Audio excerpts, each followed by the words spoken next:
Значи, ние во Скопје, тука немаме видено француски предлог. Ги работев сите тие документи, заедно со многу други. Францускиот предлог на крај со Макрон директно на тие 2-3 точки јас го работев. Значи, ние во Скопје, тука немаме видено француски предлог. Ги работев сите тие документи, заедно со многу други. Францускиот предлог на крај со Макрон директно на тие 2-3 точки јас го работев. Имавме често муабети за името. Ќе го смениш името и никој нема да знае и утре ќе се викаме не знам како. Не може. Мора да доеш во институциите. Во тој момент ја ви тврдам, сите што беа до последен десетици и десетици илјади луѓе во мај, на 17 мај. И сите слободарски граѓани, колку год да звучи како фраза, душата ќе му извадат на тој што евентуално би го потпишал тоа. Нема да го остават у таа фотелја у која е. Значи ја не се сомневам, мислам дека шанси нема за такво нешто, али ако има, во интерес на нашата заедничка иднина, ние мора да му земеме мерка на тој човек или на тие луѓе. Марика лета со авион. Ама и Стево председателот лета. Поточно, него го летаат бугарите. Слаба точка му се бугарите. Борисов му е љубави голема невозвратена, а бугарскиот председател Радев го лета каде сака и како сака, со неговиот председателски авион. Бугарски. Што време, не време. И во ова време не време кога бугарите бришат пот со нас, кога ги побугарчуваат Кирил и Методија и македонскиот јазик и азбука, Стево ја прифати понудата на Радев да се повози на неговиот авион. Да се повози до Ватикан, баш на чествувањето на двајцата браќа просветители, како ние да немаме наш авион мајката. А имаме? Па што знам јас? Не може да немаме, си викам, сепак сме држава. А држава сме стварно? Добро, може имаме авион, ама сигурно е расипан или нема гориво, а може му е дупната едната гума, па не знам, дреме тамо во некоја гаража, немаат резерва, може нашиве. А може имаме авион, нема дупнати гуми, ама немаме пилот во авионот и тоа може да е причината. И шо да преш да си на местото на Стево, нели во тој случај? Па мора да се снаоѓаш, ама баш со авионот на бугарскиот председател ли мораше да лета, со авионот на Радев. Истиот оној Радев кој не пропушта можност да каже дека сме бугари, дека јазикот ни е бугарски дијалект и дека сме создадени од Коминтерновската епрувета на Тито во 1944 година. На овој тип му дозволи да те лета, бе, љубави. На овој тип ме заебаваш. Не, стварно ме заебаваш. И добра, ај кажи како беше летот со Радев, а? Небото сигурно беше мирно по прашање за ветото и потеклото на Гоце Делчев, или може би за време на летот ве тресеа турбуленции кога виграше некоја бугарска стюардеса на шипка. Чекај, само да те прашам, ти, љубави, седеше до Радев за време на летот или онака те бапнаа кај куферите во багажникот? Оти со бугариве никогаш не си на чисто. А може немаше слободно место ни кај куферите, ниту кај патниците, па Радев мораше да те седне на... Не, сега не сакам да бидеме булгарни, односно безобразни, да? Уште ли не ги научивте бугарите, бе, љубави? Изгледа Господ кој делел достоинство и патриотизам вас ве држал заклучени во подрум. Освен ако бугарската стюардеса играла на шипка, не гледам друга причина зошто ти би влегол во бугарски авион. Подобро со тротинет да тргнеше во Ватикан. Малку ќе се помачеше до душа, тој ќе ти излезеше душа, ама па вака исто си ко без душа. И без топки волнени. А во политиката ништо не се добива без пар топки волнени. Ништо. Добро, и? Еве стигнавте со Радев во Ватикан со неговиот авион. И после, После Стево му го даде новиот дрес на македонската фудбалска репрезентација на папата на кој пишуваше Папа Франциск.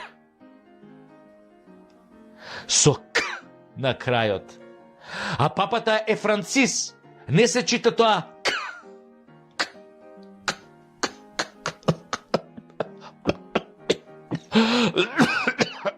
Не е ковид упрашање од тоа К-то се закашлав.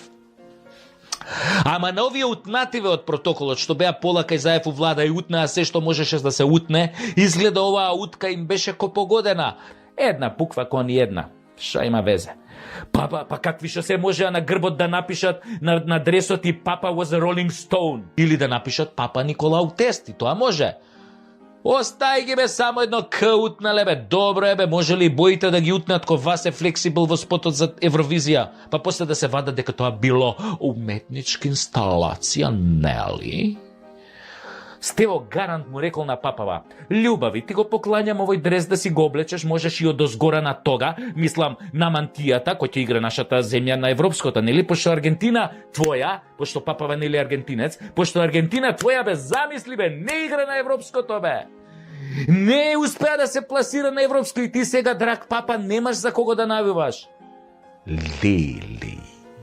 Ау, Стево на папата му направи со ова за аргентинска репрезентација таков тонж, така му фати сеир на папава, мислам така папава се осети малку непријатно што Аргентина не се пласирала на европското. Ако имаше воопшто поим нели за какво европско му зборува Стево, ти папава е човек во години, лева рака е на Свети Петар, кај има тој време фудбал да гледа на толку несреќни, гладни и ковидосани по светов. Абе нема време. И така Стево му го даде дресот и сигурно му рече: "Баце, само облечи го кој играме, не мора да ја пееш химната, зашто некои кај нас и не ја пеат, а има и некои па ја пеат, ама скрос ја утињаат. А има во нашава химна до душа нешто така гоце, моце, шуми, гори, езера, реки, ама тоа не е битно, папа. Кога ситници како химна биле битни, најважно е дека те поздрави Зоки, мојот шеф, многу те поздрави и рече да навиваш за нас против Холандија, зашто после Бугарија со нив ки имаме спор, со холанѓаните ки имаме спор. Да бе, ако бугарите ни го тргнат ветото, некојаш после гарант холанѓани веќе ни стават вето за марихуаната. Нели им влегуваме во пазар? Му викав ја на Зоќе да садиме лалиња, ама он вика: "Ја шо ти личам бе тебе, кај се видело лале да се пуши." Мислам, ја кажи му на папата да навива за нас, ети дрес му однесе, ама сте го пишале на кирилица. А ја ќе му се јавам лично да телефон, знам ја латински, мислам, тоа е она што се пише на латиница, сум учел заедно со англискиот и го зборам као англискиот, мислам. И следниот пат, не му носи тие глупите дресови што се носат врз бела кошула. Однеси му железни опинци. Тоа е вистински сувенир, символизира колку ние како народ сме упорни во решавањето на европските проблеми. Па ја еве, на пример, кој ќе решам некој проблем, па то бетон бе, па се е бетонирано бе. И така Стево везел за најважни споредни работи, а папава само трепкал со очињата и барал помош. Барал помош од сите, ама најмногу од Свети Петар, да го спаси побрзо од ликов. И Стево видел дека Тенка му е приказнава кој секогаш, па го оставил бугаринов Радев да си позборува со папата за државнички работи, нели околу Кирил и Методи, бидејќи Стево изгледа таму беше отиден во Ватикан само дресот да му го однесе и поракава од Зоќе Заев. И после се дозна дека на враќање Радев го прашал Стево нели кај да го остават, а овој рекол: "Вози ме за Софија, од ја после од таму ќе си фатам пешки да си се прошетам малце, да се надишам воздух, нели?" Радев мислел дека овој нешто го прца и одма сакал да го симне од авионот, ама еден од советниците му рекол дека не е добро што некој што се вика Стевчо или Стево, нели, да го симне од авионот пред полетување, не е културно, не е убаво. После тоа Радев бил пак бледо-зелен, додека у авион Стево раскажувал вицови за тоа како седеле со Бранко и пиле виски, а кога Стево се опил после првата коцка мраз, а Бранко бил трезен после 3 флаши виски, и така се додека не слетале во Скопје. А папава Франциск